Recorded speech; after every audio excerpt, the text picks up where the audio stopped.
मोरी मैया नजर ना लगे। वर्मा परिवार में सुमन अपने पति कमल और 2 बेटे अमन, सागर और सबसे बड़ी बहू रंजू के साथ हंसी खुशी रहा करती है। एक दिन उनके घर उनकी पड़ोसन सरला आती है। क्या बात है सुमन बहन, आजकल तुम बाहर क्यों नहीं आती हो? लगता है बहू तुम्हारी बहुत सेवा करती है, जिस वजह से तुमने बिल्कुल ही बाहर आना जाना बंद कर दिया है। अरे ऐसा थोड़ी ना चलेगा, थोड़ा बहुत हमारे साथ भी उठा बैठा करो। अरे नहीं सरला बहन, ऐसी कोई बात नहीं है। असल में घर में ही छोटे छोटे बहुत सारे काम हो जाते हैं, इससे फुर्सत ही नहीं मिल पाती बाहर आने जाने की। लेकिन अब तुम कह रही हो तो मैं रोज शाम को बाहर आ जाया करूंगी तुमसे मिलने। और बताओ क्या चल रहा है घर में? इतना कहते ही सामने से सुमन का बेटा अमन घर आता है और कहता है, माँ, अरे ओ माँ, कहाँ हो आप? अरे बेटा यही हाल में हूँ। माँ तुम्हें पता है आज ऑफिस में क्या हुआ? तुम्हारे बेटे को बहुत बड़ा प्रमोशन मिला है। अब देखना, जो भी आपको चाहिए वो ले लेना, मेरी सैलरी पहले से भी दुगनी हो गई है। ये सुनते ही सुमन अमन की बातों को घुमा देती है। अरे क्या तुझे भी यही वक्त मिलता है मजाक करने का? ऐसा थोड़ी ना होता है। चल जाकर कपड़े बदल ले और थोड़ा सा आराम कर ले। बहू तुम भी जाओ, जरा अमन को कुछ खाने पीने को दे दो। जी माँ जी, इनको तो बस हर वक्त मजाक ही सूझता है। अरे वाह सुमन बहन, तुम्हारे बेटे की तो तनख्वाह बढ़ गई। अब तो तुम बेटे के पैसे पर राज करोगी। बधाई हो, बस अब जल्दी से लाडू खिला दो। अरे सरला बहन, तुम्हें लाडू खाने हैं तो ऐसे ही खा लो। अमन तो बस ऐसे ही मजाक करता है, इसकी ना रोज की आदत है।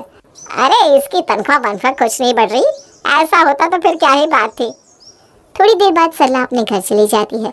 सरला के जाते ही सुमन अपने बेटे अमन के कमरे में जाती है तो देखती है अमन का चेहरा लटका हुआ था। क्या हुआ बेटा? अभी तो बहुत खुश था और अभी एकदम से मुरझा गया। क्या हुआ, तबीयत ठीक नहीं है क्या?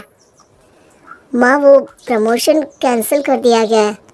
ये सुनते ही सुमन गुस्से में आग बबूला हो जाती है। अरे मोरी मैया, लो लग गई नजर।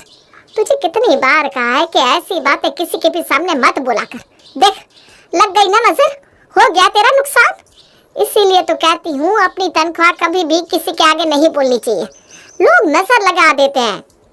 ऐसा नहीं होता माँ, पता नहीं क्या वजह रही होगी मेरे प्रमोशन को कैंसिल करने की। नहीं माँ जी बिल्कुल ठीक कह रही है, ये सब नजर लगने से ही होता है। सरला मौसी की तो नजर है ही बुरी, जिसको भी लगा देती है उसका नुकसान हो जाता है। बहू जा जाके जरा इसकी नजर तो उतार। सुमन और रंजू दोनों ही जरूरत से ज्यादा अंधविश्वासी हैं। उन्हें लगता है कि हर कोई सिर्फ उनको ही नजर लगाएगा, उनकी तरक्की को रोक देगा।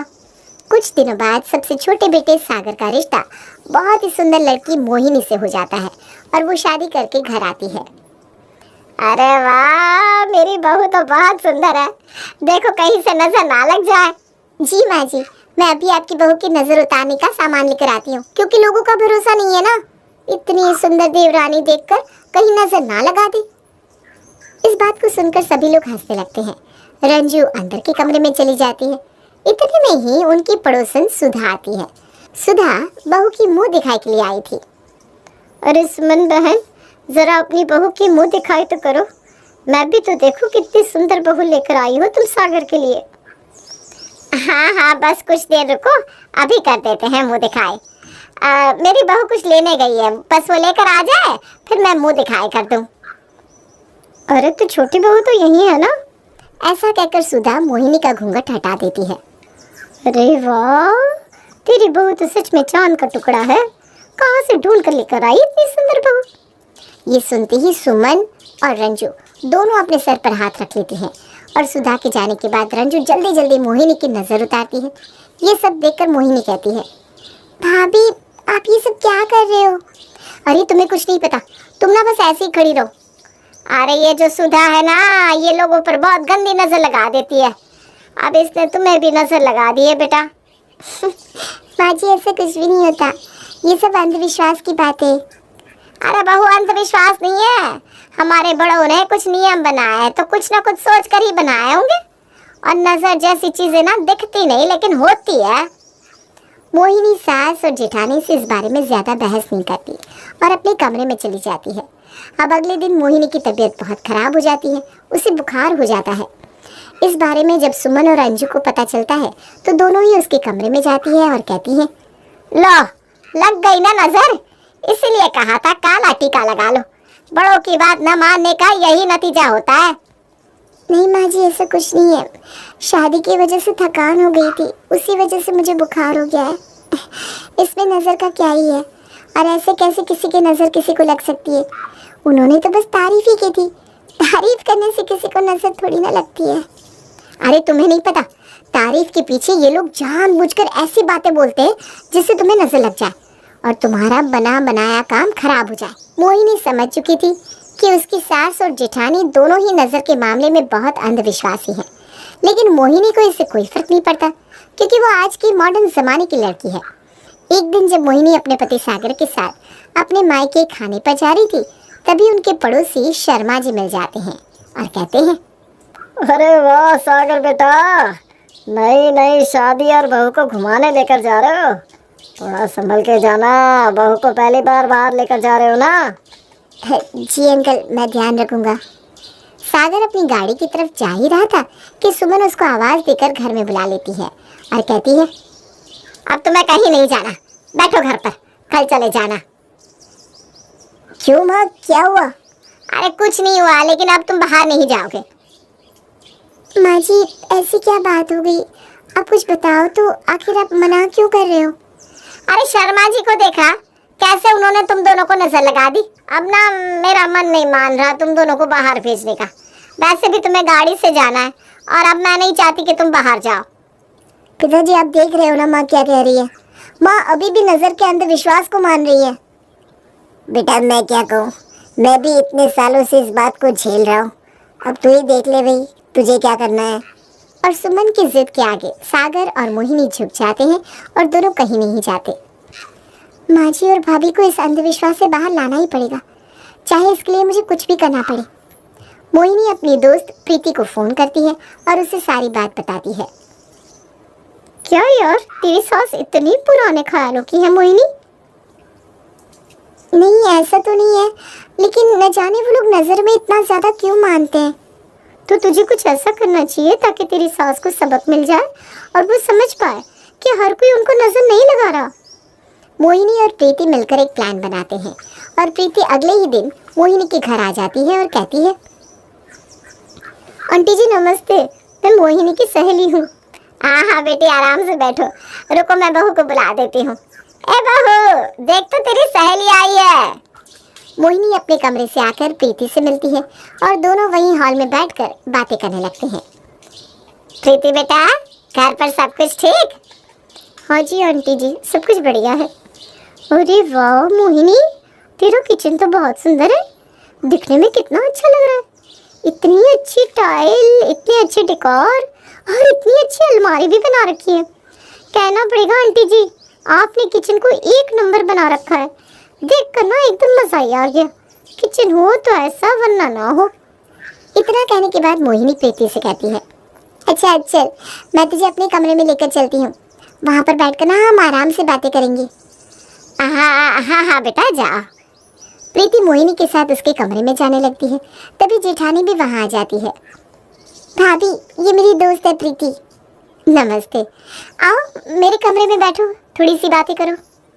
प्रीति और मोहिनी रंजू के कमरे में चली जाती हैं और बैठकर बातें करने लगती हैं। इतने में ही प्रीति पूरे कमरे को देखकर कहती है, भाभी जी आपका कमरा तो बहुत सुंदर है। आपने तो एक एक चीज़ बहुत ध्यान से लगाई है। ऐसा कमरा तो किसी रानी का ही हो सकता है। अगर कमरा हो तो ऐसा हो, वरना ना हो। आपने तो अपना कमरा बहुत सुंदर सजा रखा है।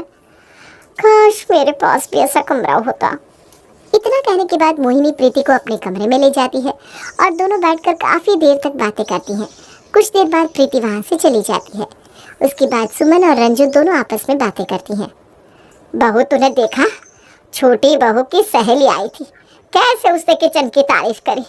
मुझे तो अब शक हो रहा है कि किचन में कोई ना कोई हादसा होने वाला है। माँ जी आप सही कह रहे हो, उस लड़की ने तो मेरे कमरे की भी बहुत तारीफ करी थी। मुझे तो लगता है मेरे कमरे को भी नजर लग गई है। मेरे कमरे में भी ना कोई हादसा जरूर होगा। सही कह रही है बहू, मुझे भी नहीं पता था, वरना मैं किचन में और तेरे कमरे में जरूर नजर बंद लगा देती। लेकिन अब क्या किया जाए। माँ जी, मैं तो सोच चुकी हूँ, मैं अपने कमरे में नहीं सोऊंगी और ना मैं उनको सोने दूंगी जब तक कि नजर का असर खत्म ना हो जाए, वरना न जाने क्या हादसा होगा हमारे साथ। हाँ, ऐसा ही करते हैं, किचन का भी ना काम बंद कर देते हैं 1 महीने के लिए, ताकि जो भी हादसा होना है वो टल जाए। हाँ माँ जी, बिल्कुल सही कह रही हो आप, ऐसा ही करते हैं। तभी कमरे से मोहिनी दोनों की बात सुनते हुए हंस रही थी। अरे वाह प्रीति, तेरा तीर तो एकदम निशाने पर जाकर लगा है। थोड़ी देर बाद मोहिनी बाहर आती है और किचन की तरफ जाने लगती है, तो मोहिनी को रोकते हुए सुमन कहती है, ए छोटी बहू, किचन में मत जाओ, आज किचन में काम नहीं होगा। माँ जी, क्या हुआ? आज ना खाना बाहर से आएगा, आज तुम्हें काम करने की जरूरत नहीं है, तुम दूसरे काम कर लो। ठीक है माँ जी, जैसा आप कहो। शाम के वक्त जब सब लोग घर आते हैं तब सुमन सबको बताती है, अब से किचन में 1 महीने तक खाना नहीं बनेगा और खाना बाहर से आएगा। ये सुनते ही सब लोग हैरान रह जाते हैं कि सुमन ऐसा क्यों कर रही है, लेकिन कोई भी इस बात पर ज्यादा ध्यान नहीं देता और सभी लोग खाना खाकर सोने जा रहे थे। तब बड़ी बहू कमरे के बाहर अपना बिस्तर लगा रही थी। ये देखकर मोहिनी पूछती है, भाभी आप ये क्या कर रहे हो, कमरे के बाहर क्यों सो रहे हो? अरे कुछ नहीं, असल में ना मेरे कमरे में वास्तु दोष की दिक्कत हो गई है, जिसकी वजह से मैं सोच रही हूँ कि तब तक मैं कमरे के बाहर ही सो जाती हूँ। अरे पागल वागल हो गई हो क्या? जब कमरा है, बेड है, तो कमरे के अंदर चलकर सो ना, इतनी गर्मी में बाहर क्यों सोना है? खबरदार से तुम कमरे में घुसे, ना तुम सोओगे ना मैं। जब तक माँ जी नहीं कहेंगी तब तक कमरे में कोई नहीं सोएगा। अरे ये कैसे बात कर रहे हो तुम दोनों, माँ को क्या लेना देना मेरे कमरे में सोने का? ये बातें सुमन भी सुन लेती है। देखो, जैसा बहू कह रही है वैसा ही कर ले, चुपचाप से बाहर सो जा, और जब तक मैं नहीं कहूंगी कमरे के अंदर कोई नहीं जाएगा। क्या माँ, तुम भी कैसी बातें लेकर बैठ गई हो? सुमन के